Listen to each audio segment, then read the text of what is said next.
أعوذ بالله السميع العليم من الشيطان الرجيم بسم الله الرحمن الرحيم أعوذ بالله السميع العليم من الشيطان الرجيم بسم الله الرحمن الرحيم إن الحمد لله نستعينه ونستغفره ونعوذ بالله من شرور أنفسنا ومن سيئات أعمالنا من يهد الله فلا مضل له ومن يضلل فلا هادي له أشهد أن لا إله إلا الله وأشهد أن محمدا عبده ورسوله ونصلي ونسلم على سيدنا محمد وعلى آله وصحبه أجمعين اللهم صل على سيدنا محمد وعلى آل سيدنا محمد اللهم صل على سيدنا محمد وعلى آل سيدنا محمد اللهم صل على سيدنا محمد وعلى آل سيدنا محمد رب اشرح لي صدري ويسر لي أمري واحلل عقدة من لساني يفقهوا قولي amma ba'. Alhamdulillah, syukur kepada Allah Subhanahu wa taala sekali lagi dipertemukan oleh Allah pada malam ini, dan alhamdulillah pada malam ini kita akan nak membicarakan, kita nak bincang satu tajuk yang agak kronik. Saya istilah yang agak kronik tuan-tuan, yang agak kronik. Kenapa saya istilah sebagai tajuk yang agak kronik? Kerana ramai daripada customer-customer saya, ramai daripada pelanggan-pelanggan saya, ramai daripada klien-klien saya, dan ramai daripada pesakit-pesakit saya, bila mana datang dia claim, dia terus claim, dia kata Ustaz dia ada sakar. Jadi satu tajuk malam ni kita nak bincang bab sakar, tuan-tuan. Bab ini memang bab cukup hangat lah, tuan-tuan, diperkatakan. Dan ini satu bab yang selalu ataupun penyakit yang sering kita jumpa, tuan-tuan, berkenaan dengan sakar. Jadi sakar ni, tuan-tuan, ini sakar lah, tuan-tuan, sakar, berkenaan dengan sakar. Kita nak buat cara ilmiah ke malam ni ataupun kita nak buat santai-santai? Sebenarnya saya bila sampai satu tajuk ni, satu tajuk sakar ni, tuan-tuan, rasanya alah cerita bab sakar pula. Sebab ramai orang kata tanya-tanya sakar tu macam mana, sakar tu begini-begini. Waalaikumsalam warahmatullahi. Puan Liza sihat, Puan Liza nak? Alhamdulillah, syukur pada Allah SWT. Terima kasih masih lagi setia dengan Majrah, masih lagi setia dengan kami, insya-Allah. Jadi tuan-tuan, satu tajuk yang agak sebenarnya bincang secara terbuka ni, tuan-tuan. Ini tajuk ni kita nak bincang secara terbuka. Boleh kot, tuan-tuan? Tak ada masalah lah kot. Boleh lah rasanya kita bincang walaupun secara terbuka, tapi insya-Allah kita cuba tengoklah apa yang boleh kita tolong. Jadi bab sakar, tuan-tuan, satu bab yang banyak orang perkatakan, yang ramai orang perkatakan, dan ramai daripada kalangan pesakit-pesakit saya bila datang je dia akan tanya, dia tak kata dia sihir, dia kata Ustaz saya ada sakar ke? Ustaz saya ada sakar ke? Ramai, bukan seorang dua, hampir keseluruhan pesakit yang saya rawat, klien yang saya rawat, customer. Apa beza customer dengan klien? Customer ni, tuan-tuan, dia macam touch and go. Customer, dia datang, dia pergi, kena tak datang lagi.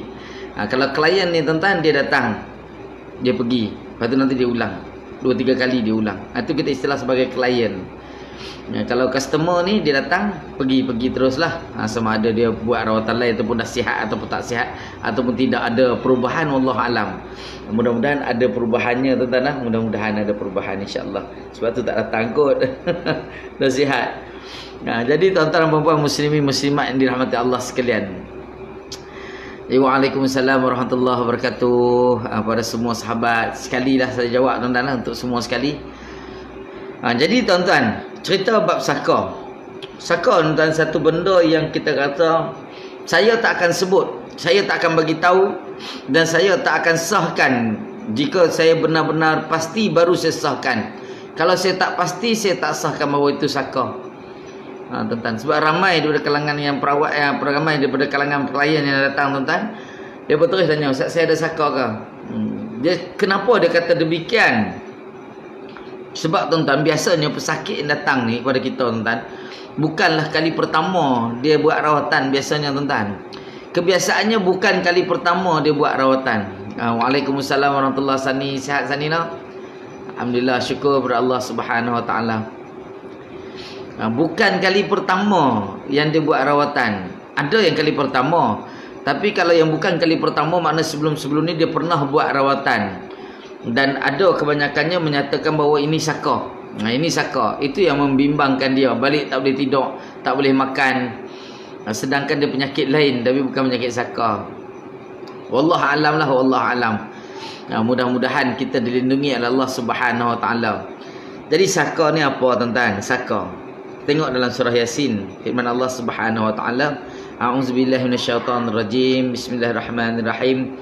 Alam a'had ilaikum ya bani Adam an la ta'budu syaitan innahu lakum aduwwum mubin. Yang bermaksud, bukankah aku telah perintahkan kamu wahai anak-anak Adam supaya kamu jangan menyembah syaitan, kerana sesungguhnya ia musuh yang nyata terhadap kamu. Banyak dalam Al-Quran menjelaskan larangan kita bersekutu dengan syaitan, bersekutu dengan jin. Banyak tuan-tuan. Banyak. Waalaikumsalam sahabat-sahabat memberi salam. Banyak sangat tuan-tuan kisah berkenaan larangan Allah untuk kita kerjasama dengan golongan jin. Daripada mana saka tu sendiri? Saka, sebelum kita cerita daripada mana saka tu tuan-tuan, saya nak kongsi dulu dengan tuan-tuan, saka tu apa dia? Yang duk sebut saka ni apa dia tuan-tuan? Apa maksud sakanya? Saya ni tak pun nak boleh buka mulut sangat, sebab gigi saya ni sakit sedikit. Dah pergi cek doktor pagi tadi. Cuma bila sakit tuan-tuan, tak tahu rasa belah atas ke belah bawah. Sebab belah atas tu dia berlubang sedikit, belah bawah bergoyang pula tuan-tuan. Jadi doktor pun tak berani nak cabut. Dia takut dia cabut kan tak selesai masalah tuan-tuan. Jadi saya kata tak apa dulu doktor, bagi ubat dulu. Dia bagi ubat, berubat. Pagi tadi makan ubat sebiji, tadi makan sebiji, malam sebiji. Mudah-mudahan okey lah. Sebab malam tadi tak pun nak boleh tidur sangat tuan-tuan. Dia dah berdenyut malam tadi lagi dah tuan-tuan. Sampai masa tu sampai masa dia tuan-tuan. Sampai masa dia nak hilang gigi. Nak hilang gigi tuan-tuan. Jadi tuan-tuan puan-puan muslimin muslimat yang dirahmati Allah sekalian, saka ialah satu perjanjian di antara golongan manusia dan juga jin. Saka adalah dia buat perjanjian. Manusia ni dia pergi cari jin, bukan jin cari dia. Saka ni bukan jin cari dia. Nanti kita cerita step by step, satu persatu tuan-tuan. Saya akan cerita satu persatu. Cumanya bila cerita bab saka yang ni tuan-tuan, biasanya orang yang pergi cari, manusia yang pergi dapatkan khidmat jin. Dia yang pergi untuk jumpa jin, panggil jin untuk adakan perjanjian. Macam mana saya cerita yang lepas berkenaan dengan santau tuan-tuan, berkenaan dengan santau, yang mana santau tu sendiri dia tidak ada bantuan daripada jin. Kalau kita buat gitu-gitu saja, dia tidak ada jin dan tak boleh panggil santau pun. Mungkin boleh diistilah sebagai racun sahaja. Namun apabila dia buat mentera tertentu, dia baca mentera tertentu dengan kaedah memanggil jin tu tadi, jadilah benda tu tadi ibu santau yang ada khadam. Khadam tu siapa? Jin. Tuan-tuan, khadam tu siapa? Balik semula kepada jin. Khadam tu ialah jin. Macam mana dia buat? Dia buat macam-macam. Untuk buat santau, ibu santau saja tuan-tuan, lain kaedah dia.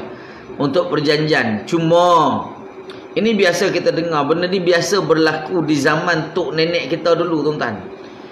Saka ni tok nenek kita dulu yang biasa ni terjadi. Dan bila mewarisi tu yang kita panggil sebagai saka.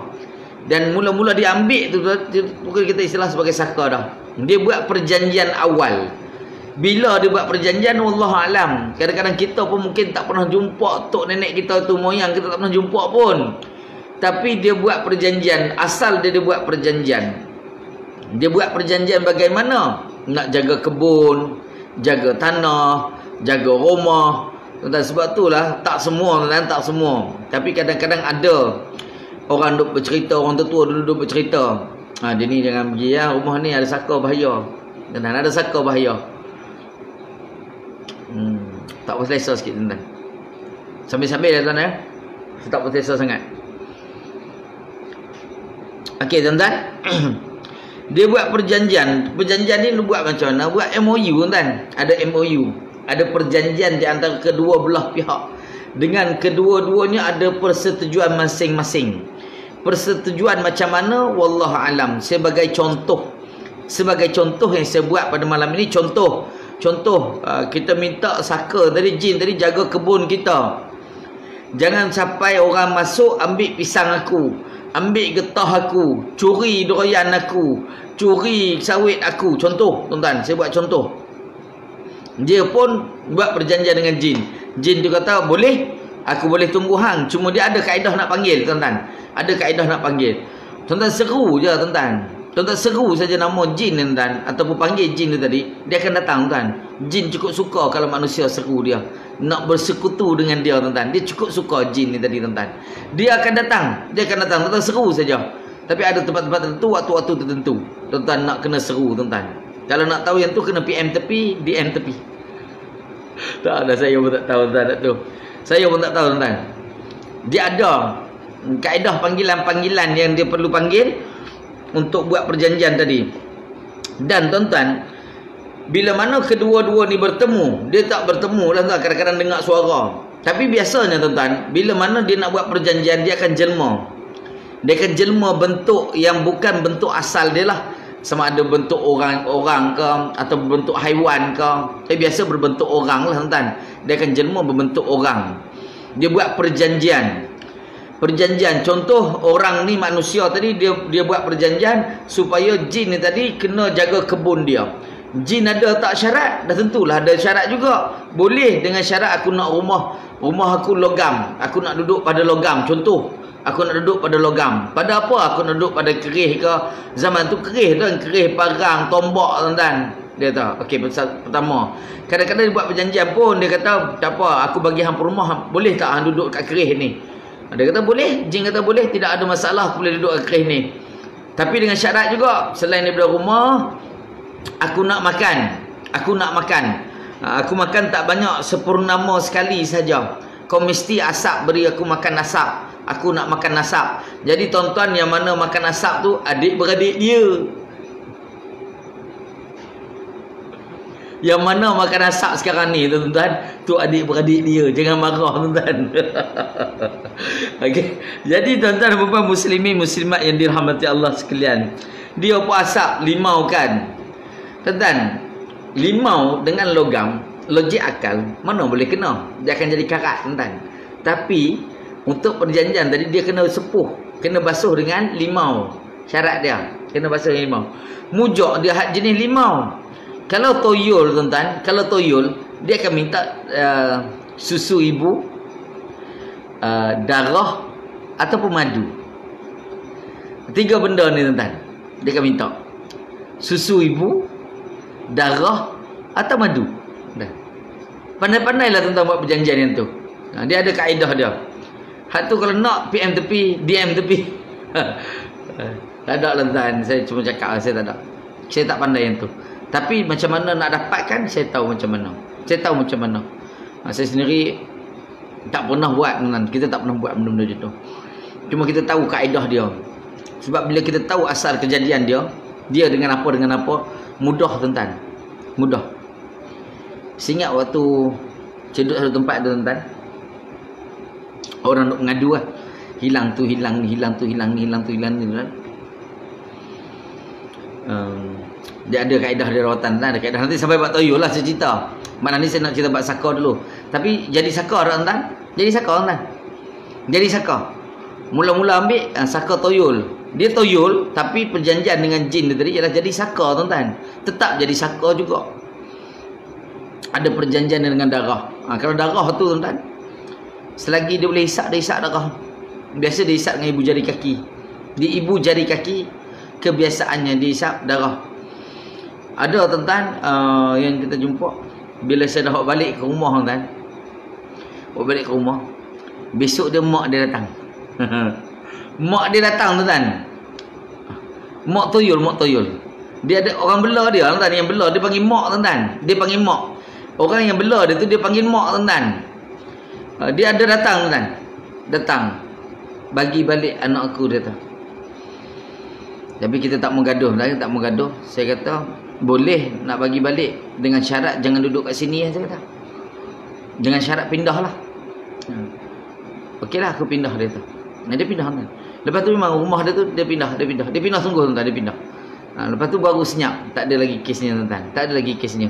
Ada kaedah dia tuan-tuan. Nanti saya bagi tahu waktu sampai tajuk tuyul nanti. Kalau tak ada oleh tajuk tuyul, tuan-tuan tolong ingatkan saya. Dia jadi saka tuan-tuan. Dia akan jadi saka juga tuyul. Okey. Perjanjian tu bagaimana? Okey, tu tadi dari segi rumah, dari segi makanan, dari segi berapa lama tempoh. Jin dia tak akan buat perjanjian setahun dua, rugi. Macam orang pajak tanah lah tuan, pajak tanah kurang pun 10 tahun baru ada keuntungan. Orang buat yang pertanian ke apa tuan, buat 10 tahun. Janji, buat ikat janji tuan 10 tahun. Buat agreement 10 tahun. Jangan buat 2-3 tahun. Sayur baru nak tuai 2-3 kali, tak ada nak balik modal tuan. Dah tanah tuan tanah rapah balik. Tuan tanah asal tuan-tuan tengok hutan, bagi sewa. Dia pun sewa, dia tolak habis semua tanah. Bukan tuan tanah tolak, hak tuan kebun dia tolak dah bersih semua dah. Dia pun pergi short kan. Dia kata perjanjian dia rasanya ni batal lah kot. Saya ingat saya nak bagi 2 tahun ni, dia kata. Sebab dia tengok tanah dah bersih dah tuan-tuan. Ni banyak berlaku tuan, orang yang dalam pertanian lah, terutama dalam bidang pertanian. Tuan-tuan pastikan, kadang-kadang bukan orang lain pun tuan-tuan, bukan orang lain pun, kadang-kadang adik-beradik sendiri ya tuan-tuan yang merebut tanah. Saya jumpa tuan-tuan, saya jumpa dah. Tak apa, nanti saya cerita pelan-pelan. Awal-awal dia nak cerita dah. Kita cerita bab sakon dulu tuan-tuan. Okey, perjanjian dia bagaimana? Berapa tempoh lama dia?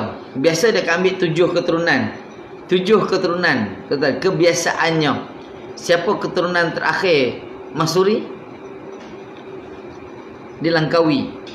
Lepas tu dah boleh masuk kan? Tu keturunan yang terakhir. 7 keturunan tuan-tuan. Lama tak? Lama. Makan ratusan tahun. Ratusan tahun tuan-tuan. Bukan dalam masa yang sekejap, bukan dalam masa tempoh yang pendek.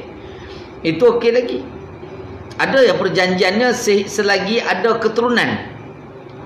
Selagi ada keturunan tuan-tuan. Selagi mana ada keturunan dia, selagi itulah dia akan ikut. Dan tuan-tuan, dia turun ke bawah tuan, turun ke bawah daripada nenek moyang, turun ke datuk, datuk turun ke bapak, bapak turun ke anak, anak turun ke cucu, cicit, piuk, piak, semua ke bawah. Dia turun dari atas ke bawah. Cuma kadang-kadang dia langkau daripada nenek moyang pada datuk. Daripada datuk kadang-kadang tak datang kepada ayah, dia terus datang kepada cucu. Sebab ayah ni dia tak berkenan. Perangai ayah sama dah perangai dia. Dia boleh kawan dah. Dia tak perlu nak kawal tuan. Tapi cucu ni yang rajin mengaji Quran, yang rajin zikir, ni hadiah itek tuan. Yang ni hadiah itek lebih. Saka ni dia akan pergi mana-mana yang dia suka. Keturunan mana dia suka. Dia tak pergi semua tuan. Contoh sebab contoh. Katalah atuk kita ada saka. Atuk kita ada saka. Kemudian pergi ke ayah kita. Biasa kalau dah pergi ke ayah kita, keturunan ayah tu lah. Daripada ayah kita turunlah kepada kita, kepada anak kita, sehinggalah keturunan kita ke bawah. Dia tak jumpa pergi pakcik tau. Dia tak akan jumpa pergi pakcik. Biasa dia akan kena juga gangguan sikit-sikit, tapi tak teruk. Bila mana tuan asal ataupun tuan yang tua tu tadi, sama ada moyang kata moyang dah meninggal, dapat kat datuk. Datuk ni dia belum meninggal, tapi dia dah mula attack adik-beradik ayah. Contoh ni sebelah ayah. Kalau sebelah ayah tuan-tuan, kalau sebelah ayah tuan-tuan, dia akan attack sebelah ayah. Isteri jangan bimbang. Isteri jangan bimbang sebab dia tak pergi kepada isteri. Isteri boleh angkat tangan. Makna bukan daripada keturunan isteri. Tapi kalau daripada keturunan isteri, suami tak perlu bimbang. Tapi kalau dua-dua ada, hak tu anak-beranak jadi huru-hara tuan-tuan. Jadi huru-hara habis tuan-tuan. Yang saya jumpa tuan-tuan. Okey.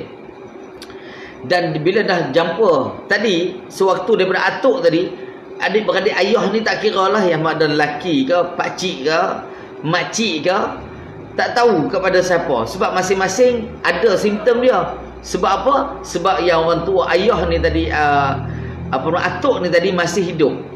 Bila atuk ni meninggal saja tuan-tuan, dia akan duduk terus dengan salah seorang. Kata 4 orang adik-beradik, kata duduk dengan ayah kita. Duduk dengan ayah kita. Bila dah duduk dengan ayah kita, sepupu sepapat kita, dia akan kurang sedikit gangguannya. Kurang banyak. Yang terganggu ialah keturunan kita. Begitu tuan-tuan. Dia tak jadi semua keturunan atuk tadi semua kena. Semua ada tuan-tuan. Dia akan cari satu keturunan yang mana dia nak pilih. Dia tidak akan, bila dah pilih, dia tak akan jumpa kepada sebelah pula. Macam ni, macam tak syok di sini, aku nak pergi sana pula. Itu jarang berlaku tuan-tuan. Itu jarang berlaku. Okey, ada bonda Zana tanya. Bonda tanya kata apa? Ustaz, siapa yang bela saka ni senang ke nak meninggal? Awal-awal dah cerita meninggal tuan-tuan. Tak apa-apa, saya jawab terus. Dia persoalan berkaitan ni tuan-tuan. Soalan berkaitan. Orang yang bela saka ni senang ke nak meninggal? Tuan-tuan, dia susah sedikit nak meninggal.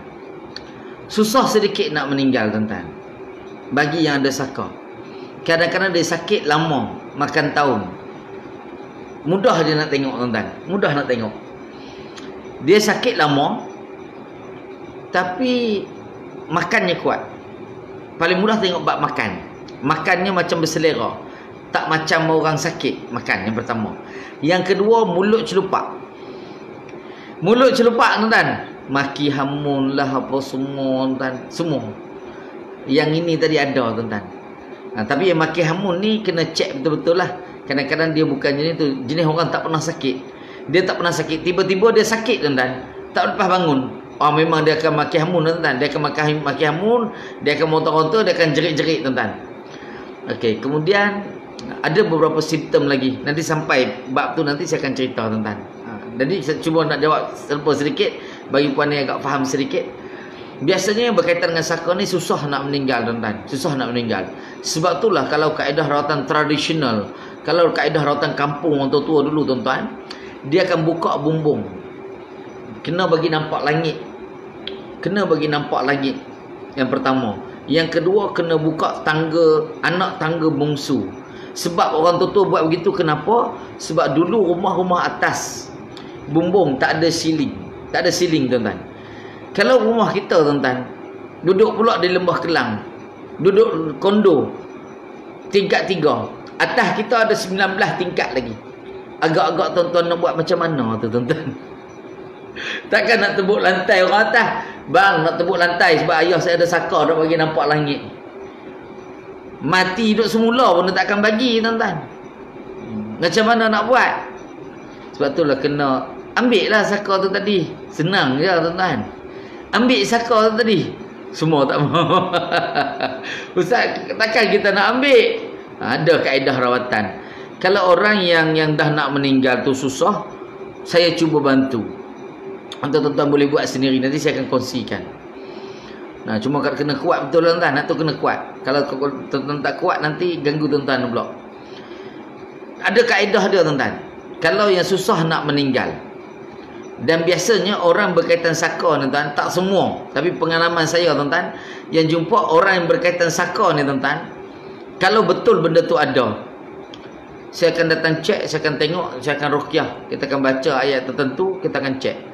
Kalau betul ada tuan-tuan, kita akan buat rawatan. Dan biasanya selepas buat rawatan tuan-tuan, biasa tuan badan dia akan mati.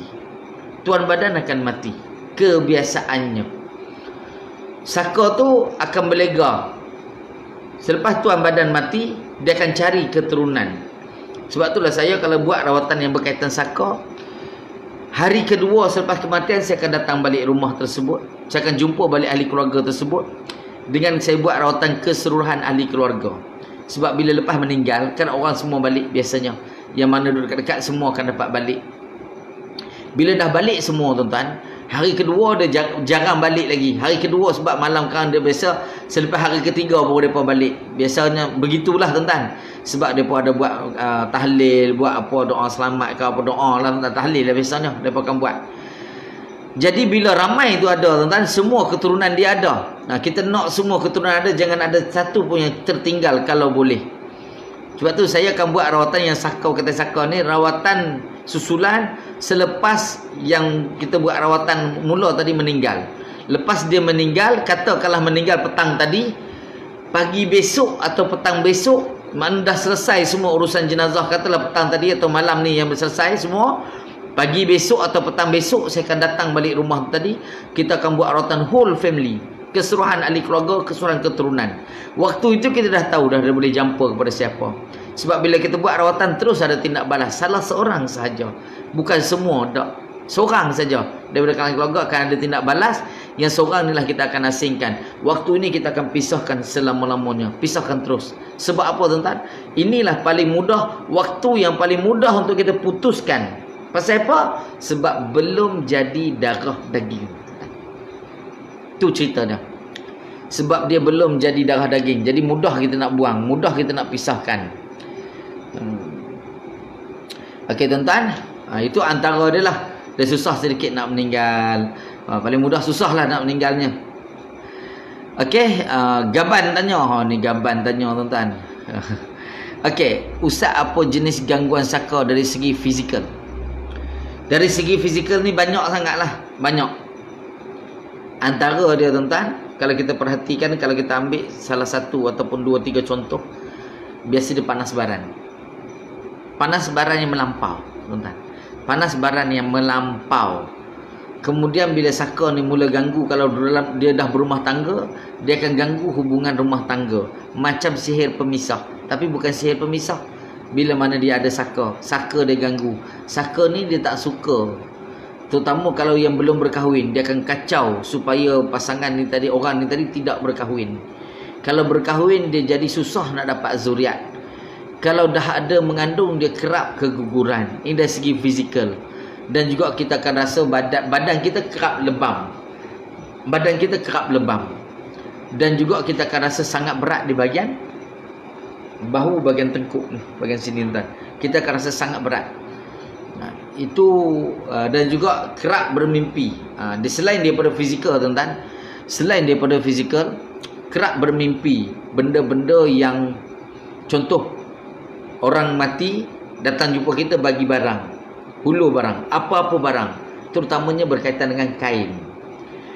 Dia selalu bermimpi dengan bayi, selalu bermimpi menyusukan bayi.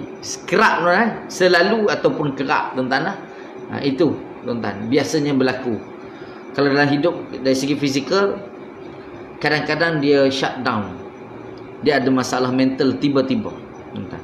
Ini juga tak semestinya lah. Kadang-kadang berkaitan dadah, kadang-kadang berkaitan dadah. Tengok sejarah hidup dia dulu.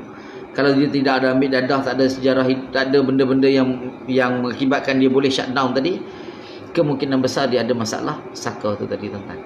Itu dari segi fizikalnya lah. Juga dari segi mimpi. Tata cara buka bumbung dengan buka papan sekeping tu petua orang tua tu dulu. Ada lagi kaedah dipanggil bangkit tua, lidah bersakit lilit benang hitam. Lepas tu dia kaedah orang tua-tua dulu. Kaedah orang tua dulu. Okey. Ada, yang tu pun ada. Bangkit tua, mana dia lilit lidah dengan benang hitam. Dia pelbagai lah. Ada setengahnya buang ancak. Ada setengah dia buang ancak. Buang ancak ni apa dia tuan-tuan? Buang ancak untuk pisahkan saka tadi, supaya saka tadi ikut ancak tu tadi. Kalau saka buaya kita tak panggil ancak, kita panggil tumiko. Tumiko tuan-tuan. Ancak lah juga tuan-tuan. Cuba panggilan dia lain. Panggil tumiko.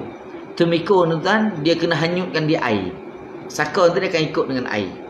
Dia akan ikut. Selagi mana tumiko tu tetap tenggelam. Bila dah tenggelam, dia akan ikut tenggelam sekali. Letak dalam apa? Upih kelapa. Dalam upih kelapa tu ada bertih jagung. Dalam upih kelapa tu juga ada pulut. Dalam upih kelapa tu ada sirih pinang. Dalam upih kelapa tu juga ada rokok daun gulung. Rokok daun tuan-tuan. Nama saudara tumiko. Dan benda tadi dihanyutkan. Saka tu akan ikut. Sama macam kaedah buang ancak. Buang ancak. Buang ancak ni ada hak buang di laut. Kalau rumah orang-orang berhampiran laut, macam kalau Batu Pahat ni banyak ke laut lah tuan-tuan. Banyak ke laut. Ataupun sungai. Sebab sungai tu terus bersambung dengan laut juga.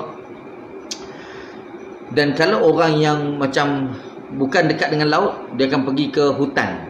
ke pinggir hutan, dia akan cari pokok besar-besar tuan-tuan. Dia akan letak di pangkal pokok tersebut untuk bagi makan. Biasa jamuan dia lah. Itu dia letak bertih jagung ataupun jagung dah digoreng, tuan-tuan. Begitu juga dengan ayam golek, ayam seketul tuan-tuan. Kadang-kadang ayam tu tak boleh sembelih pun. Ayam bukan yang disembelih tuan-tuan, bukan disembelih. Dia banyak lah tuan-tuan, banyak kaedah tuan-tuan. Okey tuan-tuan, kalau mau buat rawatan saka ni ustaz berapa lama mengambil masa? Okey. Dia bergantung tuan-tuan. Sebab saka ni dia mudah untuk datang semula. Bila kita buat rawatan 2-3 hari ni, cerita orang yang sihat lah. Saya cerita orang yang sihat. Sebab kalau orang yang dah sakit lama, biasanya saya buat rawatan kadang-kadang tak sampai sehari, kadang-kadang 2 hari. Saya bagi tempoh biasanya dalam 100 hari. Kebiasaannya saya bagi tempoh dalam masa 100 hari selepas kita buat rawatan. Dalam masa tempoh 100 hari, kebiasaannya bila betul-betul saka tu keluar daripada tubuh badan orang yang hidup, yang dalam keadaan sakit waktu itu, bila benda tu dipisahkan, bila benda tu dikeluarkan daripada tubuh si orang sakit tadi, kebiasaannya orang sakit ni tadi akan on the way pass away, tuan-tuan. Biasanya akan menuju kepada kematian. Ini pengalaman saya tuan-tuan. Daripada awal saya buat rawatan saka, inilah yang saya banyak jumpa. Dan saya buat rawatan orang lama, orang tua-tua tuan-tuan. Orang tua-tua yang ada masalah, yang susah nak meninggal, yang saya banyak jumpa tuan-tuan. Yang susah nak meninggal, berkali-kali nazak pun ada, meninggal dah pun ada. Kemudian dalam 5 minit, 10 minit hidup balik tuan-tuan. Dan lagi satu paling mudah kita kata nak cam tadi, orang tua ada gini, nafas dia bau sangat busuk. Nafas, bila dia bernafas, kadang-kadang dia berbunyi, kadang-kadang tidak lah tuan-tuan. Yang saya banyak jumpanya berbunyi lah tuan-tuan. Dia nafas. Dan nafas dia bau sangat busuk. Sangat busuk tuan-tuan. Sebab tu saya kalau pergi rawatan saka, biasa saya akan pakai mask. Pakai siap-siap. Supaya kita tak muntah tuan-tuan. Supaya tak muntah. Dia memang mengambil masa. Kalau orang sihat, memang ambil masa lah tuan-tuan. Kalau sihat. Sebab biasanya saka ni kita buat rawatan, 2-3 hari dia hilang, betul dia main balik. 3-4 hari dia hilang, dia main balik. 2-3 minggu dia hilang, dia main balik tuan-tuan. Ini memang PL dia tuan-tuan. PL saka tu sendiri. Dia akan terus datang. Bagaimana kita nak cegah kekuatan pesakit? Buat rawatan, tuan-tuan boleh buat rawatan bila-bila masa. Di mana-mana yang berkaitan perubatan Islam, tuan-tuan boleh pergi. Tapi yang pastinya, tuan-tuan dan puan-puan kena kuat. Kena lawan secara directly daripada tubuh badan tuan-tuan sendiri. Nak lawan lagu mana? Zikir. Zikir je lah tuan-tuan. Zikir bukan sikit. Kena buat banyak-banyak tuan-tuan. Kena buat banyak-banyak. Sebab nak bagi dalaman tuan-tuan dan puan kuat, baru boleh lawan benda ni tadi. Kalau tak kuat, dia main lagi. Tak kuat, dia akan main lagi tuan-tuan. Ini PL dia. Dan memang itu yang biasa terjadi tuan-tuan. Dia akan ulang. Dia akan datang berkali-kali. Dia akan datang ulang banyak kali. Walaupun dah buat rawatan berpuluh kali tuan-tuan. Dia tak, kadang-kadang dia datang juga lagi tuan-tuan. Anda saka dia degil sikit. Kadang-kadang kita buat rawatan dia tak ada pun. Dia tak ada tuan-tuan. Tak duduk dalam badan. Saka dia tak macam sihir tuan-tuan. Sihir dia terus menetap dalam badan terus. Kebiasaannya sihir dia terus menetap dalam badan. Jin tu tadi. Tetapi yang berkaitan saka ni, dia akan keluar masuk. Kadang-kadang bila pergi pusat rawatan, benda tu tak ada dah. Sebab tu sesetengah orang tuan-tuan, bila datang buat rawatan tuan-tuan, dia datang buat rawatan, tapi bila masuk saja pusat rawatan, dia rasa, kenapa aku rasa macam sihat balik? Dia sendiri yang rasa. Tuan badan yang rasa. Dia rasa, kenapa aku rasa macam sihat ni? Tak macam selalu rasa berat ni. Berat nak berjalan, bongkok je tuan-tuan. Tapi bila datang pusat rawatan, terus hilang benda tu tadi tuan-tuan. Sebab apa? Sebab biasanya bila masuk ke pusat rawatan tuan-tuan, di pusat rawatan kebiasaannya kita dah ikhtiar lah. Kita ikhtiar dengan Allah SWT, minta dengan Allah. Kita dah pagar awal-awal, kita dah sekat awal-awal. Tapi yang jin sihir, dia boleh masuk bagaimana? Bila dia terus duduk dalam badan saja. Bila dia terus duduk dalam badan saja tuan-tuan, dia akan boleh masuk mana-mana rumah yang dah dipagar, mana-mana pusat rawatan yang dah dipagar. Dia boleh masuk ikut badan orang sakit tuan-tuan. Dia boleh masuk. Tapi kalau suka-suka dia nak masuk begitu saja, biasa tak lepas. Kebiasaannya tak lepas tuan-tuan. Kalau dia nak masuk begitu saja. Tapi dia akan masuk melalui badan seseorang. Badan pesakit tadilah. Bila dah mula masuk, yang lain dah nampak jalan, keluar masuk lah tuan. Keluar masuk lah tuan.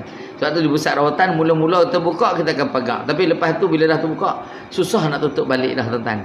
Lagipun kita buat rawatan, elok benda tu terbuka sedikit. Sebab kalau kita tutup habis semua tuan, buat rawatan, katakanlah keluar benda tu tadi, dia akan duduk berlega dalam tu dia tuan.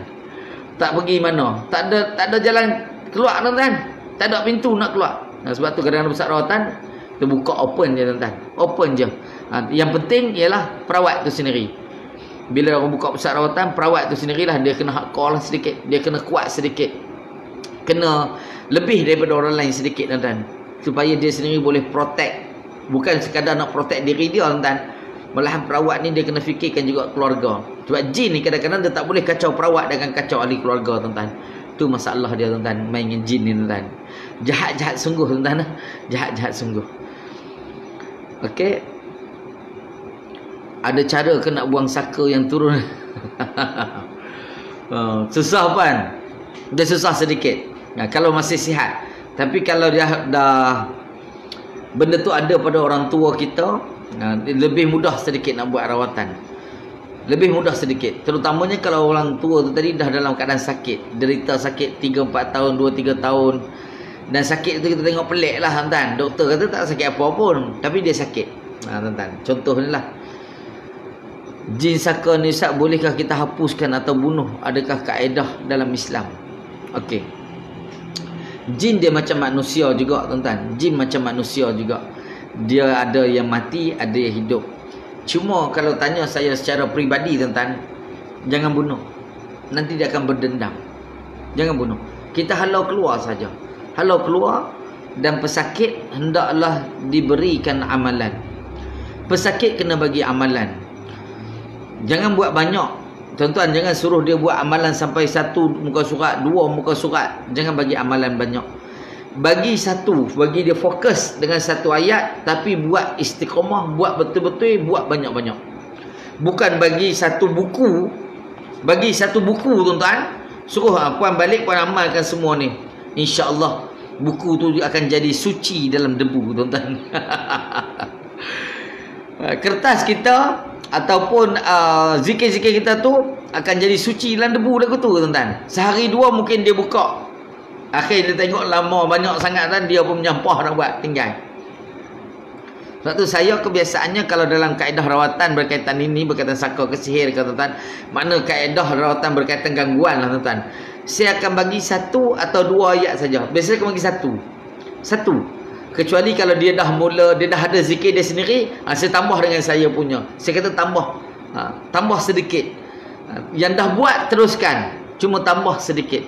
Cuma kalau dia dah buat tu banyak sangat, saya suruh stop. Saya suruh stop tuan. Kalau dia dah buat, saya tanya, puan buat awal banyak, saya baca maksurat. Bagus bagi orang yang boleh istiqamah. Tapi tuan-tuan, kalau tak boleh istiqamah, jangan buat.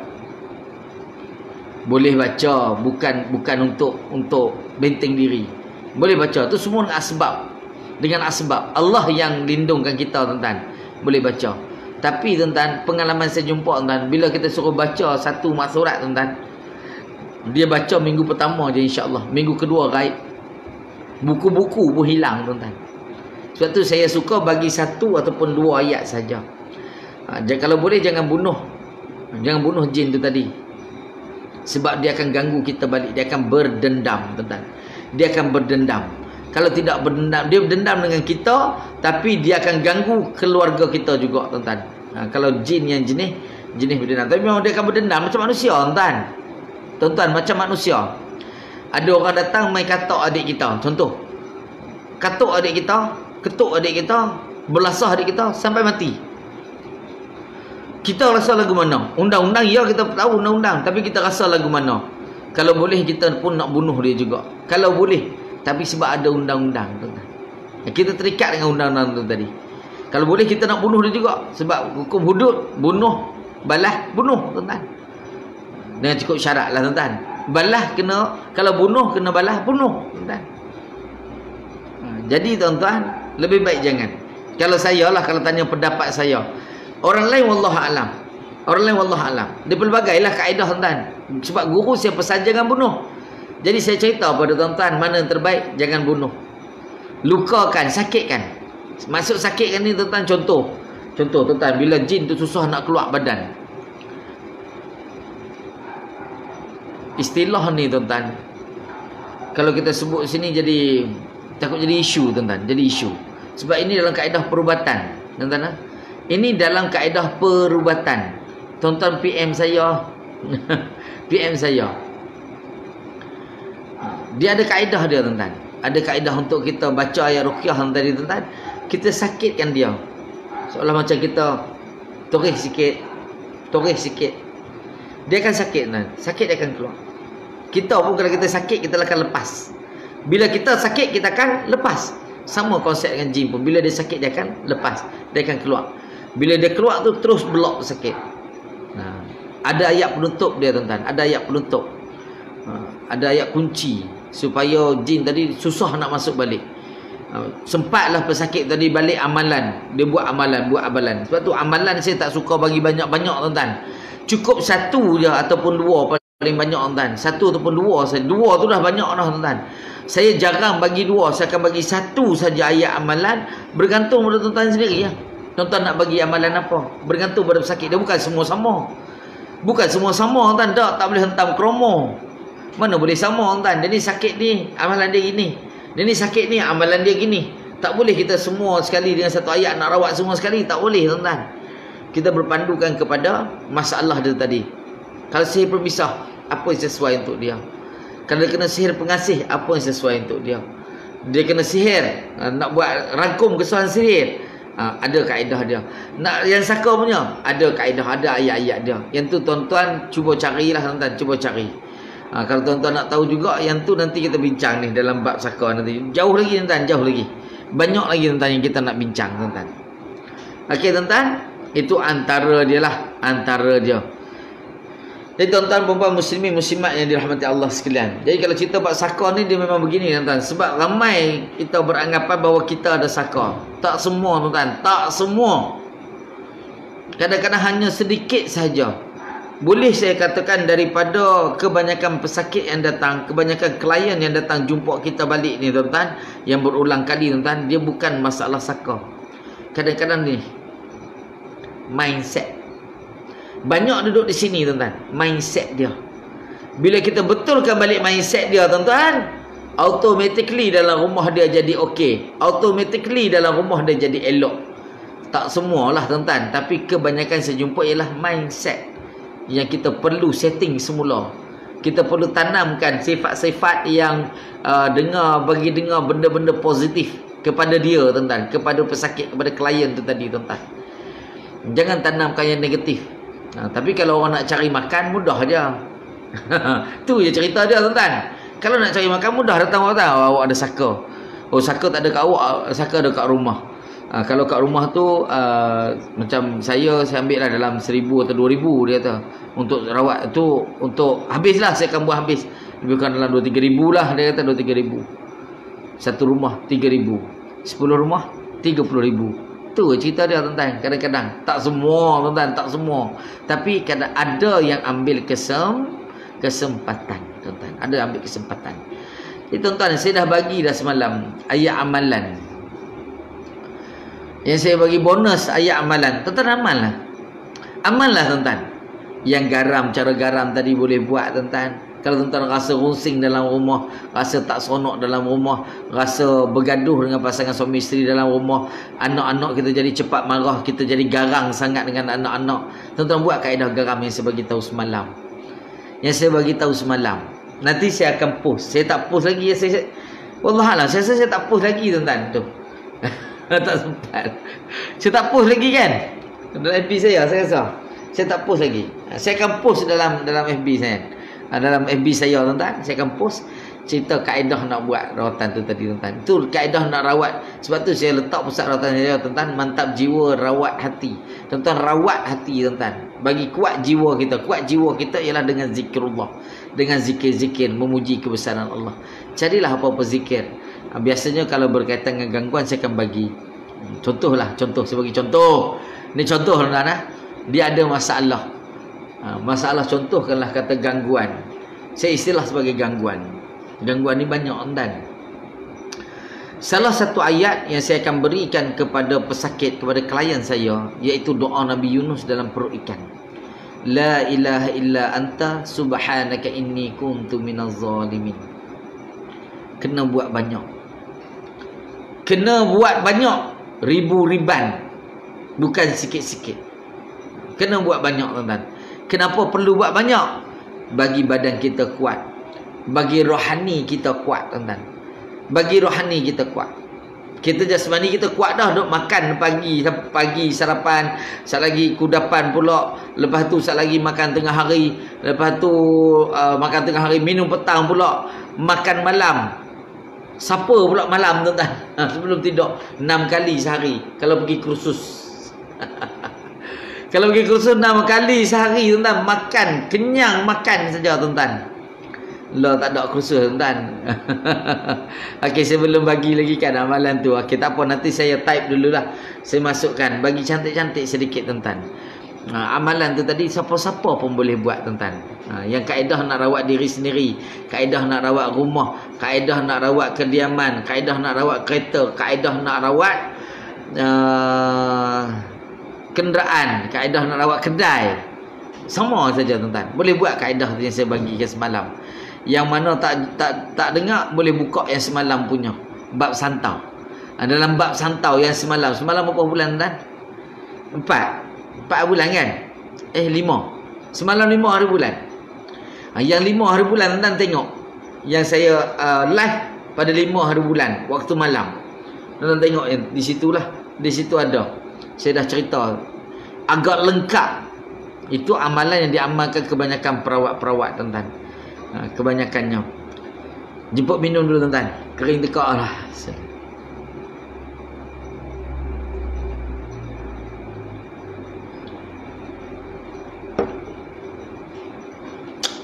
Boleh kita terus tuan-tuan? Okey, kita teruskan ya. Okey ke okey?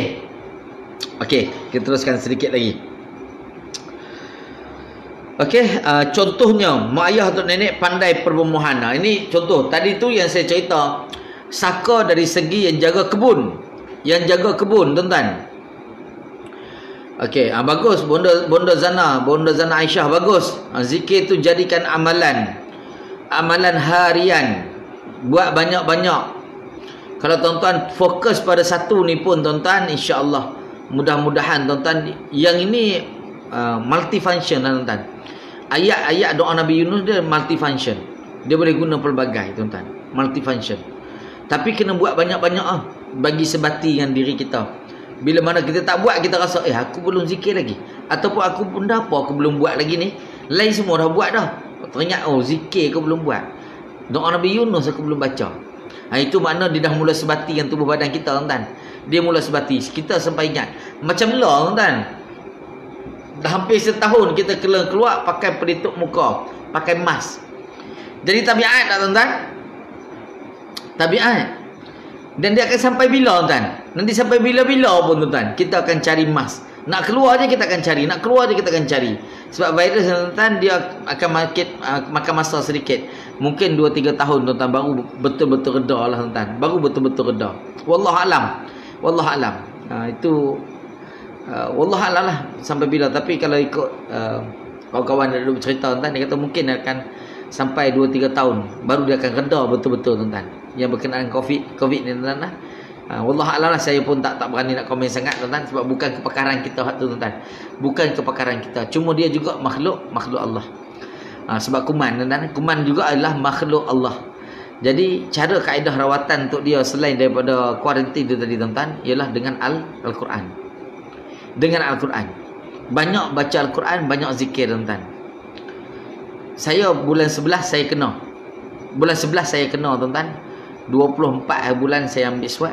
26 saya masuk hospital tuan-tuan. 26 saya di kuarantin di hospital, saya kena.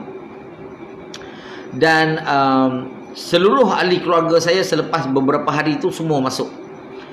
Saya duduk 7 orang dalam satu rumah ni, 7 orang tuan-tuan. Enam orang kena, seorang yang tak kena. Walaupun 3-4 kali dia swab tuan-tuan, 4 kali dia swab, dia tak kena. Allah lindung dia. Pasal apa? Sebab dia budak yang menghafal Al-Quran. Hari-hari Al-Quran duduk dengan dia. Dan bukan duduk saja, dia baca. Walaupun duduk di rumah, dia kena ada kelas online. Dia kena hantar secara online kepada ustaz-ustaz dia. Ustaz dia akan semak bacaan dia melalui online, tuan, baca online, tuan. Jadi dia seorang yang tak kena. Tengok, Allah lindung. Ini baru cerita yang sedang menghafal, belum cerita yang dia dah hafal, tuan. Allah lindung, tuan. Allah lindung. Alhamdulillah, dia seorang yang negatif. Lain semua positif, tuan. Termasuk diri saya pun, tuan. Sebab dia menghafal Quran. Dan dia baru duduk belajar, tuan. Baru dapat separuh. Tuan. Umur 14 tahun. Tuan. Baru dapat separuh. Jadi Allah lindung dia, tuan. Sebab tu kena balik-balik dengan Al-Quran. Sebab ada setengah orang kata daripada jin. Wallahualam. Saya tak berani nak kata yang tu, tuan. Wallahualam. Cuma bila kerajaan kata virus, ialah virus lah, tuan. Gitulah ceritanya. Cuma lagi dia juga makhluk Allah. Jadi boleh tak kalau buat rawatan ikhtiar dengan Al-Quran? Boleh. Tidak ada masalah, tuan. Boleh. Sebab dia juga makhluk Allah. Kalau pun dia jin, katakanlah jin, tuan. Kalau dah makhluk Allah yang bernama jin tu tadi, yang buat kacau tu tadi, tuan. Bila tuan baca Al-Quran kerap, dengan keadaan yang kerap, tuan, baca non-stop, sentiasa baca Al-Quran, jin dalam tu dia akan panah. Dia akan panah terbakar, tuan. Dia akan lari keluar. Sebab tu saya kata, buat zikir, buat istiqamah. Buat banyak dan istiqamah. Tuan-tuan fokus pada satu saja. Jangan duk ambil 3-4 benda. Tuan-tuan akan jadi rasa fed up nanti nak buat. Tuan-tuan ambil satu ayat, fokus satu ayat, buat betul-betul. Buat sampai jadi, tuan-tuan. Buat sampai jadi, buat sampai sihat, tuan-tuan. Fokus dengan satu ayat. Tapi kena buat banyak. Saya cerita terang, kena buat banyak. Ada juga yang tanya, Ustaz, banyak tu nak banyak mana? Nak kena bagi nombor juga ke, tuan-tuan? Nak nombor juga, tuan ni. 1000 tak boleh tidak? Boleh. 1000 kali sehari paling tidak, tuan-tuan. Tuan-tuan okey lah 1000 kali, tuan-tuan. Saya kena dengan guru saya, tuan-tuan, 30,000 kali, tuan-tuan. Pecah bibir, tuan-tuan. Pecah bibir kita zikir, tuan-tuan. Bukan kita ngungkit tidak, tapi jasa guru kita tadi, tuan-tuan. Dia suruh buat, kita nak kena buat, tuan-tuan. Kita nak kena buat betul-betul. Pecah bibir, tuan, sebab kering. Air juga berbotol-botol. Sentiasa nak kena ada air. Sebab kita akan cepat kering tekak. Sebab tu saya macam bercakap ni pun saya akan standbykan air. Tapi saya suka air macam air kosong, air suam gitu, tuan. Saya suka yang tu ya. Okey, tuan. Itu yang pertama tadi, tuan. Yang berkenaan dengan perjanjian. Nak jaga kebun, nak jaga tanah, nak jaga harta. Yang pertama. Yang kedua, dari segi perbomohan. Contohnya, tuan-tuan, mak ayah atau datuk nenek pandai perbomohan. Mana dia buat perjanjian dengan saka tadi untuk bantu dia dalam kaedah merawat orang. Ataupun kita panggil perbomohan lah, tuan-tuan. Perbomohan, bomoh. Dia jadi bomoh, tuan-tuan. Bomoh ni pula banyak lah kaedah dia, tuan-tuan. Dan salah satu kaedah dia guna kaedah saka ni tadi, tuan-tuan. Dia buat perjanjian. Dia pun tak tahu asas-asas, tuan-tuan. Tapi mungkin nenek moyang dia dulu ada buat perjanjian, dan memang nenek moyang dia dulu buat rawatan, duk rawat orang. Terutama berkaitan dengan makhluk halus, tuan-tuan, duk rawat orang. Yang ni dia akan cenderung, dia akan lebih cenderung dia akan dapat saka tadi, tuan-tuan. Tapi bukan semua whole family, tak. Seorang saja. Daripada atuk mungkin pergi ke ayah. Kalau tidak ke ayah atau mak, mungkin pergi ke cucu dia, tuan-tuan. Direct terus kepada cucu. Sebab tu mak ayah dia tak pandai mengubat, tapi cucu dia pandai mengubat, tuan-tuan. Cucu dia pandai mengubat, tapi mengubat dengan kaedah perbomohan. Dengan kaedah perbomohan, tuan-tuan.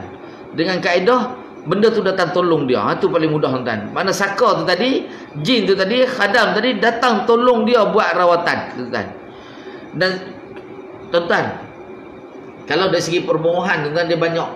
Nak dapat dia tu pun jadi susah dah, tuan-tuan. Nak dapatkan dia tu pun tuan-tuan dah kena buat benda-benda yang syirik, benda-benda yang khurafat, benda-benda yang bertentangan dengan akidah Islam itu sendiri dah. Nak dapat dia pun dah kena dah tuan-tuan. Dah kena buat pelbagai benda-benda yang dilarang oleh Allah Subhanahu Wa Taala. Tu pun dah kena buat dah tuan-tuan. Apatah lagi kalau benda tu dah berdamping tuan-tuan, macam-macam benda tuan-tuan, macam-macam benda. Sebab tu sebelum ni kalau dari segi permohonan ataupun yang berkaitan saka juga tuan-tuan, kadang-kadang dia buat perjanjian, terutama dari segi permohonan lah tuan-tuan. Permohonan ni kadang-kadang dia kata kali pertama hang sediakan pergi cari ayam, dia kata. Pergi cari ayam, nak ayam warna hitam tak ada bayang, ayam selasih. Contoh tuan-tuan, ayam selasih yang tidak ada bayang kalau di bawah matahari. Ada ke tuan-tuan? Ada. Ada tuan-tuan. Ada. Ayam selasih. Ayam selasih tu ayam hitam tuan-tuan. Daging dia warna hitam, kulit dia warna hitam, bulu pun hitam. Hitam, serba-serbi hitam. Dan bukan setakat hitam tuan-tuan, dia tak ada bayang-bayang. Bila pergi tengok tak ada bayang-bayang tuan-tuan. Terbawah matahari. Ada, tapi payah nak dapat tuan, payah nak dapat. Contoh, dia cari tak? Dia akan cari sampai dapat. Ataupun dia kata kalau ada bayang-bayang pun tak apalah, tapi janji nak warna hitam. Dia kata nak warna hitam, janji nak warna hitam, tak kisahlah tuan-tuan. Okey tuan-tuan, itu antara dia. Dia pun pergi cari ayam. Ayam tu pula dia kata dia nak darah. Darahnya saja dia nak. Potonglah. Zat potong, ambil darah bagi. Dan ayam tu nak potong tak boleh sebut nama Allah, dia kata. Makna ayam tak boleh makan lah tuan-tuan. Cerita dia, ayam tu tadi tak boleh makan. Cerita dia tuan-tuan, sebab sembelih tanpa menyebut nama Allah, sebab dia hanya nak darah dia saja tuan-tuan. Okey, selepas tu apa berlaku pula tuan-tuan? Dia pun bantu dalam rawatan. Baru 2-3 minggu buat rawatan, orang datang berduyun lah. Sebab dia buat rawatan je orang sihat. Buat rawatan orang balik, kaki tempang balik jalan elok. Berkudis balik jalan hilang kudis. Yang buta datang balik hilang buta. Contohlah tuan-tuan saya buat. Orang akan datang berduyun-duyun 2-3 minggu. Penuh tuan-tuan, direct tuan-tuan. Penuh tempat dia. Bayaran tak mahal, seikhlas hati. Seikhlas hati. Seorang bagi RM10, 100 orang RM1,000 sehari. Betul? Itu kira-kira dia tuan-tuan. Dari segi kunci kira-kira dia RM1,000 sehari. RM1,000. Saya ambil 1 orang je sehari. Tak boleh lebih. 100 orang je sehari tuan-tuan. Dia kata dia boleh ambil. Dan dalam masa 100 orang tu tadi dia kata ikhlas lah, ikhlas bagi berapa. Orang takkan nak bagi RM5 zaman lah tuan. Paling-paling nak RM10, orang bagi RM10. Dapat RM1,000 sehari. Sebulan tak banyak, RM30,000 lah tuan-tuan. RM30,000. Tak termasuk overtime. Contoh, ni saya buat contoh tuan-tuan. Saya buat contoh. 2-3 minggu dia nampak power. Lepas tu orang datang tak hilang sakit, tak sembuh. Orang pun datang jumpa balik. Saya kenapa sayun jadi gini-gini balik, jadi lelaki teruk lah bagaimana? Dia kata ada kot saya silap apa kot. Tak apalah, nanti datang balik besok. Malam kan dia pun tanya, kau kata kau nak tolong aku. Aku dah bagi dah ayam, aku dah bagi dah darah. Apa pasal kau tak tolong aku? Oh, kau dah kurang power. Kau dah kurang power, dia kata. Habis tu macam mana nak power lagi? Minumlah super best power. Dia kata kurang power. Kau tak boleh sembelih ayam lagi, kau kena sembelih kambing pula. Dia nak kambing pula tuan-tuan. Cari tak? Cari. Tetap cari juga tuan-tuan. Cari kambing pula tuan-tuan. Sembelih kambing pula. Oh, dia power lama sikit, 5-6 bulan, setengah tahun dia power. Orang datang sihat, datang sihat, datang sihat. Income dia bertambah. Berapa kita kena bayar? Dia kata yang tak sihat terpulang lah. Tapi kalau yang sihat tu RM50 satu kepala. Contohlah tuan-tuan, RM50 satu kepala. Sehari berapa orang? Saya boleh ambil 100 orang saja. Tapi biasanya semuanya sihat lah. Dia kata biasa semua sihat. Dapatlah sehari RM5,000 tuan-tuan. Sehari RM5,000. 10 hari dah berapa? RM50,000. 30 hari RM150,000 sebulan. Jadilah. Contoh. Lagi dah kena 2-3 bulan, setengah tahun. Tak kesan. Tak berkesan lagi dia buat rawatan. Bila tak berkesan tuan-tuan, tanya lagi. Kau kata kau nak tolong aku. Aku dah sembelih kambing, sembelih ayam, sembelih kambing dah bagi kau. Apa lagi kau nak ni? Oh, power kau kena top up. Power kau boleh pergi setakat tu saja. Tak boleh pergi lagi. Tapi kalau nak pergi lagi ada cara dia. Kau kena sembelih lembu. Minta lembu pula sekok kan. Apa ada hal tuan-tuan? Sebulan 150,000. Pejam mata saja 5,000. Nah, ambil sekok lembu 5,000. Dia pun sembelih tuan-tuan. Sembelih. Siapa nama ni? Oh, Ija. Waalaikumsalam warahmatullahi wabarakatuh. Keluarga semoga semuanya dalam keadaan sihat walafiat. Alhamdulillah. Sihat-sihat alhamdulillah. Syukur kepada Allah. Terima kasih atas doanya. Alhamdulillah, syukur kepada Allah Subhanahu taala. Okey, ni kawan satu sekolah dulu tuan-tuan. Satu sekolah dulu. Apa? Liza tak? Liza. Okey. Jadi tuan-tuan dan puan muslimin muslimat dirahmati Allah sekalian tuan-tuan. Jadi dia dapatlah sembelih lembu pula. Oh, sembelih lembu dia jadi super power tuan-tuan. Dia jadi super power dah tuan-tuan. Belum datang buat rawatan, sihat dah tuan-tuan orang. Oh, sihat dah. Yang mana sihat belum tak rawatan tu RM100. Naik sikit harga premium ada sikit tuan-tuan. Takkan harga standard, harga normal. Mana orang datang belum buat rawatan dah sihat nak balik, letaklah harga premium RM100. Dan biasanya semua sihat. Belum buat rawatan datang je dah sihat. Masuk rumah dah sihat. RM100 satu orang. Sehari tak ramai, 100 orang saja. 100 orang saja mampu buat. Sehari 100 orang. 10 hari satu hari dia dah dapat berapa tuan? Satu hari dah dapat 10,000 Nanti kira balik. Lemah betul matematik orang tua ni tuan. Nanti kira balik tuan. Kira lah sebulan pula berapa. Ada kalkulator takkan nak kira pula tuan-tuan. Saya buat contoh je. Jadi tuan-tuan, itu kira-kira dia. Okeylah, dia pun sembelih lembu semua dapatlah power. Dia jadi super power. Lebih kurang setahun dia super power dia tuan-tuan. Lepas tu pelanggan dia makin lama makin hilang, makin lama makin hilang. Pendapatan dia pun makin merosot. Kenapa pula aku punya pendapatan makin merosot ni? Orang tak sihat tak datang ni. Lama orang tak datang ni. Tak ramai dah, berapa orang dah sehari. Dah tak sampai 1 orang. Hanya tinggal puluhan sahaja tuan-tuan. Dia pun tanya balik jin tadi. Aku dah bagi semua dah. Kau minta besar 5,000 lembu aku sembelih. Kau nak buat apa lagi sebenarnya? Dia kata, oh dia ada tempoh dia. Aku lupa nak bagi tahu awal-awal. Betul lah bonda. Lembu dia cah mahal sikit. Dia dah keluar modal mahal. Modal ilmu dia mahal tuan-tuan. Modal perjanjian dia mahal sedikit tuan-tuan. Dah lah kadang-kadang lembu tu dia bagi orang makan, dia sembelih tu tanpa menyebut nama Allah. Dia panggil orang kampung makan pula. Jahanam tuan-tuan. Tuan-tuan, kalau yang sembelih untuk korban perjanjian tuan-tuan, tak ada bismillah tuan-tuan, tanpa menyebut nama Allah, potong saja. Dah tu takkan nak buang. Zat dia tu, benda tu makan je, darah. Dia makan darah, minta darah biasa tuan-tuan. Perjanjian minta darah. Dia makan zatnya. Daging dia buat kari ya tuan-tuan. Siapa nak tahu tuan-tuan sembelih tak sebut nama Allah, bukan siapa tahu. Panggil satu kampung buat keduri makan. Oh, kampung makan, oh sedap daging, tapi tawar sikit lah rasa dia. Tawar sikit. Mungkin tukang sembelih tu mandi mayat ke buatnya. Dia orang tua dulu tuan-tuan. Orang tua dia kata tukang mandi mayat tak boleh sembelih lembu. Nanti lembu jadi keras.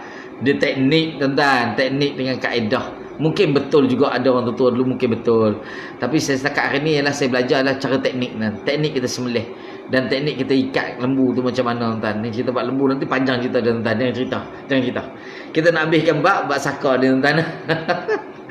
Dia pun dia kata hang dah tak ada, super power hang pun dah tak ada. Kalau hang nak triple X power, hang kena korban seorang anak dara.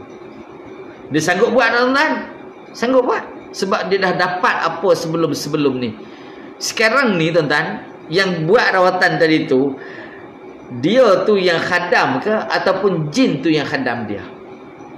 Dia khadam jin ataupun jin tu khadam dia tuan-tuan? Manusia tu lah khadam jin. Jin bagi arahan dia buat, jin bagi arahan dia buat, tuan-tuan. Dia akan ikut. Itu silapnya, tuan-tuan, di situ. Jadi tuan-tuan dan puan muslimin muslimat dirahmati Allah sekalian, dia jadilah triple X, super power, super saya, tuan-tuan. Tahu super saya? Cerita apa, tuan-tuan? Itu zaman saya buku. Bila saya dah besar, tuan, dah kahwin, oh ada filem, ada cerita pula. Buat dari segi filem, buat segi drama pula, tuan-tuan. Cerita Dragon Ball, tuan-tuan. Saya buku dah banyak, tuan-tuan. Lengkap buku dia, tuan-tuan. Komik Dragon Ball tu memang ada, tuan-tuan. Sebab tu belajar main-main, tuan-tuan. Saya ni, tuan-tuan, dapat pondok belajar main-main. Orang lain belajar tulis, saya belajar main-main, tuan-tuan. Termujuk rezeki Allah bagi ada, tuan-tuan. Allah Akbar. Jadi tuan-tuan dan puan muslimin muslimat dirahmati Allah sekalian. Okey, dia ada yang saka dari segi perbomohan, dia mampu untuk membuat rawatan. Dragon Ball betul tu. Super saya Goku, tuan, Goku, Gohan. Jadi tuan-tuan dia mampu untuk membuat rawatan. Khususnya melibatkan kaum makhluk halus, maka ilmu perbomohan dan perdukunan tersebut diperturunkan kepada warisnya, sehingga waris tersebut dapat mengubati orang lain seperti mana yang dilakukan oleh orang tuanya. Betul, tuan-tuan? Okey, itu antara dia, tuan-tuan. Perjanjian-perjanjian yang berlakunya, tuan-tuan, nanti kita sambung. Nanti kita sambung perjanjian-perjanjiannya macam mana? Nanti kita sambung yang tu. Tuan-tuan, kita berhenti setakat ini dulu. Hari ni berapa bulan, tuan-tuan?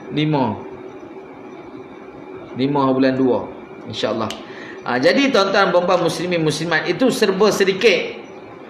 Serba sedikit. Puan Liza tanya, Ustaz, dulu ada heboh pasal bomah budak, adakah ada kaitan dengan saka? Budak boleh rubat orang. Tuan-tuan, sebab itulah kalau nak berubat, tengok dulu. Sebab kalau ikut apa yang saya belajar lah, tuan-tuan, apa yang saya belajar. Bila kita dapat ilmu melalui mimpi, tak lama. Kita buat rawatan tapi biasa tak lama, tuan-tuan. Boleh buat rawatan, dia ada kemampuan. Kita nak kata jin tolong ke apa, kita tak berani nak cakap, tuan-tuan. Kadang-kadang dia timbul satu masalah pula sini, tuan. Jadi tuan-tuan, memang ada lah kes dulu. Dan ada satu kes lagi. Air keluar dari bumbung. Air keluar berbumbung. Orang pakat tadah lah. Orang pakat tadah pergi minum. Dia kata, oh, minum air ni sihat. Minum air ni sihat ni. Minum air ni. Kebetulan minum sihat. Tuan-tuan, dia duduk di mana sebenarnya, tuan-tuan? Bila jabatan air pergi cek, ada paip bocor, tuan-tuan, kat atas. Terus senyap. Orang bercakap kata banyak ada apa, paip bocor atas, tuan-tuan. Betul-betul batang paip dah. Okey, tak ada air keluar lagi, tuan-tuan. Dia tengok, tuan-tuan, yang buat rawatan melalui yang kata mimpi. Biasa dia tak lama. Sebab berkaitan perubatan dia kena belajar tulu zaman. Kena jangka masa yang panjang. Jangka masa yang panjang, tuan-tuan.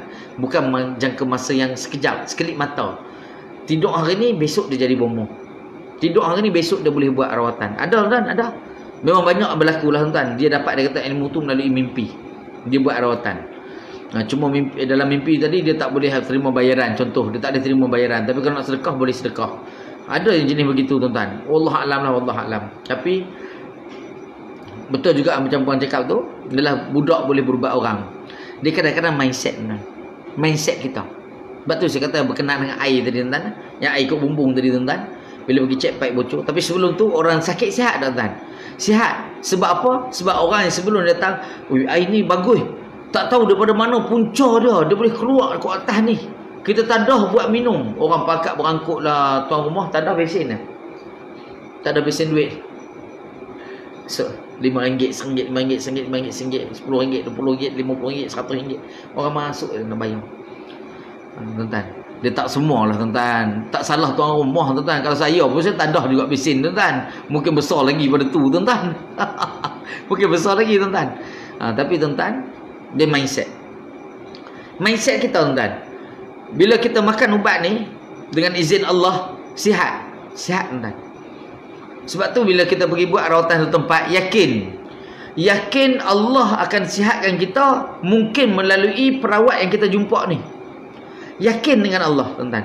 Yakin dengan Allah. Kita nak mindset, tuan-tuan, mindset. Dengan asbab kita minum air yang perawat tu dah baca ayat Quran tadi, yakin Allah akan sembuhkan kita. Kena yakin dengan Allah. Kena Positive thinking awal-awal lagi. Tapi kalau awal-awal lagi tuan-tuan, sebelum nak pergi, boleh ke orang ni buat rawatan? Tengok dia macam tak buat rawatan pun, agak-agak apalah ustaz ni baca, agak apalah perawat ni baca. Aku balik sini mesti kena minum air. Agak-agak air tu macam mana? Tak tapis ke tidak? Elok tidak? Awal-awal lagi dah kita dah negatif. InsyaAllah tak sihat tuan-tuan. Tak sihat tak tuan-tuan? Sebab awal-awal lagi kita dah mula fikir negatif. Tuan-tuan, kena twist. Kena twist. Sama ada kita betul-betul ada kaitan gangguan ataupun tidak. Kalau betul ada kaitan gangguan, mudah-mudahan Allah bantu juga. Mudah-mudahan dengan asbab kita pergi jumpa ini ialah ikhtiar. Ikhtiar kita tuan-tuan pergi jumpa orang ni tadi, mudah-mudahan Allah berikan penyembuhan kepada kita. Kalau kita positif macam ni tuan, insya-Allah pergi rawatlah sekali ke dua kali, insya-Allah sihatlah. Sihatlah. Dia duduk pada minda kita. Kalau minda kita positif, insya-Allah kita lebih cepat untuk sembuh dengan izin Allah Subhanahu wa taala. Semuanya atas perancangan Allah, semuanya Allah dah tentukan untuk kita tuan-tuan. Jadi tuan-tuan, cukup dulu setakat itu pada malam ini. Insya-Allah nanti kita boleh berjumpa lagi pada malam besok, insya-Allah. Mudah-mudahan Allah beri lagi kita peluang untuk kita berjumpa pada malam besok.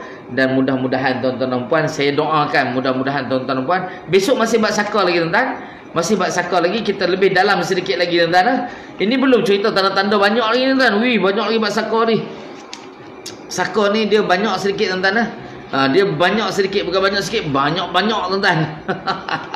Dia banyak cerita dia buat saka ni tuan-tuan. Jadi cukuplah setakat itu saja tuan-tuan. Terima kasih yang bagi love, terima kasih yang like pada saya. Terima kasih kepada semua, sayang anda semua kerana Allah.